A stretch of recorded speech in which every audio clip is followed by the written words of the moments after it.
အားလုံးပဲမင်္ဂလာပါပိုင်းတခွန်ရဲ့အမမိခင်တွေသူမရဲ့လူမှုကွန်ရက်မှာရှင်းပြသွားတာကိုပြန်လည်ပြောပြပေးမှာပါအခုဖြစ်နေတဲ့ပြဿနာနဲ့ပတ်သက်ပြီးမိဘတွေခံစားနေရတာကိုမကြည့်ရတော့လို့ပထမဆုံးဖြေရှင်းခြင်းပါအရင်ကတော့လူတချို့ရဲ့အနှင်ခံပဲဖြစ်ခဲ့တာ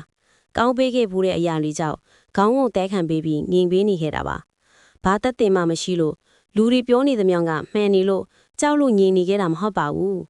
အခုလူတွေဆွဆွဲနေကြတယ်လို့လဲငွေကြေးကြောင့်လုံးဝမဟုတ်တာကာယကံရှိနေတာအတိဆုံးပါကိုမောင်ကိုချစ်တဲ့စိတ်နဲ့မလောက်ရက်ခဲ့လို့အမတ်တယောက်အနေနဲ့မိသားစုဝင်တယောက်အနေနဲ့စိတ်လျှော့ချခဲ့တာနင်းစီကငွေမပြောနဲ့နင်းကိုရေးကိုတာတော့မိသားစုကဝေမဆွဲဖက်ခဲ့ဘူးနော်နေကောင်းစားဖို့အတွက်ပဲဘာအကျိုးမှမမျှော်ကိုခဲ့ပဲတက်နိုင်သလောက်ကူညီပေးခဲ့ကြတာငါတို့ရယူခဲ့တာဘာမှမရှိခဲ့ဘူးကိုဘဝအတွက်တောင်မကြည့်ခဲ့ပဲနေနားမှာနှစ်အကြာကြီးသမင်းစားကျွန်းဘဝနဲ့နေပေးခဲ့တာနင်းကိုတိတ်ချစ်လို့နင်းကိုတီးစေချင်တာတခုပဲရှိတယ်ကိုမိသားစုကိုကိုမတံပိုးမထားပေးကိုမကပွဲမပေးရင်အပီလူကဝင်းစော်ကားဖို့အေးဆေးပဲငါကလည်းသူများကိုအကြောင်းမဲ့သွားရိုင်းပြီးစော်ကားတတ်တဲ့သူမဟုတ်ဘူးဆိုတာနင်းထိမှာပါကိုမိဘကိုထိခိုက်လာလို့ငါအမေမဲရေကျနေတာကိုတီးမခံလိုက်တော့လို့ပောက်ကွဲထွက်သွားတာပဲရှိလားအမေဘလောက်ထိနာကျင်ခဲ့ရတယ်လဲငိုခဲ့ရတယ်လဲနင်းသိလားအရာရာတိုင်းမှာအကျိုးနဲ့ဟကြောင်ဆိုတာရှိစမြဲပဲငါအပေါ်အဖြစ်တွေပုံချပြီးနင်ဒေါသထွက်သမျှကိုတောင်ငြိမ်ခံပေးခဲ့တာပါငါအမပြီးသားအောင်หนีပေးခဲ့တဲ့အတော့လိပ်ပြလုံနေပတ်ဝန်းကျင်လဲထိလေဓမိသားစုလုံးကနင်ရှာသမျှကိုထိုင်စားခဲ့တဲ့အမကြီးကရရဲ့အလုရှာလုတ်ခဲ့တယ်လို့အကိုကလည်းအလုတ်လုတ်ခဲ့ပြီးမိဘကိုရှာကျွေးနေကြတာသူတို့မိသားစုနဲ့သူတို့ဘာသာအစင်မပြေကြတာတောင်မိဘကိုရတဲ့အခါကျွေးငွေနဲ့ရှာကျွေးခဲ့ပါတယ်ငါလည်းနင်းစီမှာအလုတ်လုတ်ပေးနေရင်မိဘကိုနိုင်တယ်လို့ထောက်ပံ့ခဲ့တယ်အကုန်လုံးကနင်းလောက်ဝင်ငွေမကားမရှာနိုင်ပေမဲ့တသိန်းရရနှစ်သိန်းရရမိဘကိုပေးခဲ့တာကြီးပဲငါတို့မောင်နှမအကုန်လုံးကမိဘကိုတိတတ်သူတွေကြီးပဲအားလုံးကနင်းကိုတိတ်ချစ်ပြီးဂုဏ်ယူခဲ့ကြတဲ့သူတွေပါငါကအမြဲနင်းဖက်ပဲရက်တီပေးခဲ့တဲ့သူဆိုတာနင်းသိဆုံးပါအခုလဲငါတို့ကနင်းသဘောအတိုင်းနင်းစကားအတိုင်းထက်လာမပတ်သက်နဲ့အမေသေးလဲမလာဘူးနင်းသေးလဲမလာနဲ့ဆိုလို့ငါတို့နေပေးခဲ့တာပဲရှိတာငါတို့မားသွားသလားနင်အမေကိုပြောခဲ့တဲ့စကားတွေနင်အသိဆုံးပါအိမ်ပေးခဲ့တဲ့စာချုပ်မှာဓမိသားစုလုံးလက်မထိုးရမယ်ဆိုပြီးရှေ့နေနဲ့လောက်ခိုင်းတဲ့နေလုံးကငါတို့အကုန်လုံးနာကျင်ခံစားခဲ့ရတာနင်ပါသဘောနဲ့လုပ်တယ်လဲဆိုတာနင်ကိုနင်ပိုသိမှာပါဒီကိစ္စကိုငါပြောရတာနင်တို့ဖက်ကစာချုပ်ကိုဟိုလူကသစင်ထုပြတ်ခိုင်းခဲ့လို့ငါပြောတာ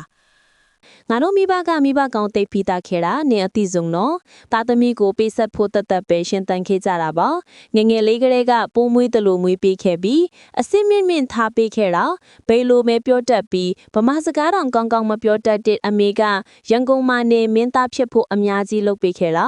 နင်စူးစမ်းမှုကြောင့်ဒီနေရာရောက်လာတာမှန်ပေမဲ့မိဘတာမကောင်းခဲ့ရင်မထောက်ပံ့ပေးခဲ့ရင်နင်ဆိုတာမဖြစ်လာဘူးကံမကောင်းလို့စီးပွားကျဆင်းပြီးတုံညဘဝကစခဲ့ရတာတောင်ငါတို့ထမင်းနဲ့ခဲ့ဘူးတလားစံချမ်းစားခဲ့ရဘူးတလားထမင်းခွဲမှာအသားဟင်းမပါပဲစားခဲ့ရလဲနေရှိခဲ့ဘူးတလားနင်းတခုချင်းတေချာပြန်တွေးကြည့်ပါကျမ်းမာရဲ့အခြေအနေအယံဆိုးဝါးလာလို့သားသမီးပေးတာယူကျွေးတာစားဘဝနဲ့နေခဲ့ရတာနင်းအများကြီးထောက်ပံ့ပေးခဲ့လေကူညီပေးခဲ့လေငါတို့အကုန်လုံးနင်းကိုကျေးဇူးလေးတကယ်အများကြီးတင်တယ်နင်တို့မယူခင်နင်းအပိုင်းအခြားတစ်ခုကကြတဲ့က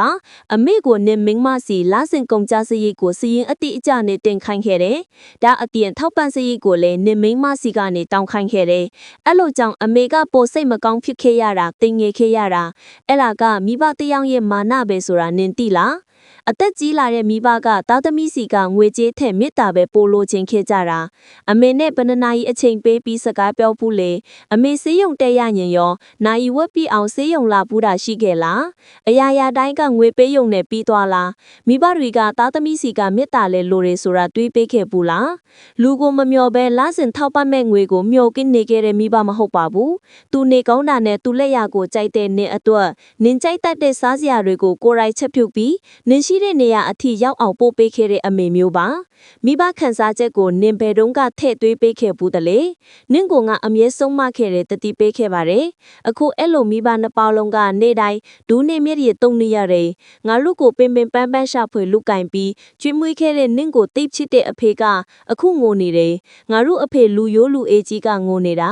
ဒါတော့မေတ္တာမပြတ်ခဲ့ဘူးနော်နင်ရိုင်းခဲ့တာတွေကိုအဖေကအမေကိုခွင့်လွတ်ပေးဖို့နားချပြီးသူသားကန်ကြီးထိုက်မှ မှာစိုးရင်စွာနဲ့မေတ္တာပို့ပေးနေတာပါမိဘဆိုတာအစားပြန်မရဘူးမစော်ကားကောင်းဘူးဘယ်အချိန်ပါဖြစ်သွားနိုင်တယ်လဲဆိုတာမသိနိုင်တဲ့ခက်ကြီးတဲ့မှာနင်နားလဲလာတဲ့တနေ့နောက်မကြစေဖို့ငါဆုတောင်းပေးပါတယ်နောက်ဆုံးအနေနဲ့တော့ငါမျှော်လင့်ခက်လိုက်မိသေးတာနင်ကာကွယ်ပေးမှာပါလို့ငါတို့မောင်နှမတွေအကုန်လုံးကဘာမှမဖြစ်ရှင်းပဲစဲသမျှခံပေးခဲ့တာကထရှင်းလိုက်ရင်နင်ထိခိတ်သွားမှကြောက်တဲ့စိတ်နဲ့ညင်ပေးညစ်ခဲ့တာအဟမ်းငါတို့ကစွန့်ပစ်ခံခဲ့ရတဲ့လူတွေပါငါအဖတ်တော့လူတွေအကြောင်းကောင်းကောင်းကြီးသိခဲ့ရတဲ့နှစ်ပါပဲလို့သူမက